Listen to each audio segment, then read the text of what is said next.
Naubusan ka ba ng duplex type sa Cavite, Bulacan, soon to rise in Teresa, Rizal? So ito po duplex type, 54 square meters ang lot area, provision for 2 carport. Nasa gilid ng bahay natin ang ating carport. So itong side na to, papakita ko sa inyo ang ating model house. So ayan bintana sa taas, bintana sa baba. Sa gilid ng bahay, madaming bintana. Kasi duplex type kasi sa'yo po kasi ang access lot doon sa gilid. Ang deliverable natin is naka-smooth cement finish na naka-first coating na, and mga sliding windows na ang provided ni developer. So, duplex type pa po yan. At ang maganda dito, mataas, malaki po ang ating bahay. Around 44 square meters ang ating floor area. Ang good news pa ang kitchen area mo is covered na, may heat insulator na. And may, ayan ilaw, nilagyan na po nila lahat. So, ito, kaunti lang po ang ipapaayos mo sa bahay na ito. Malaki po ang ating full toilet and bath. Malaki po itong size na ito.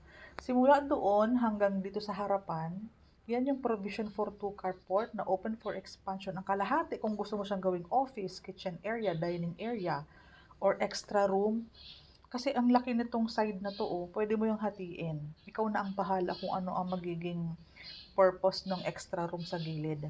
Harapan natin may 2 meters pa. Ang ating second floor, heat insulator ready na. Ready na yan for kisame. May butas for our aircon. May socket na din po. Sliding windows. Dalawang window each room. Ayan dalawa dito. May bintana na rin. Ay may butas na din ang aircon. May socket na for aircon. So provision for 2 bedrooms.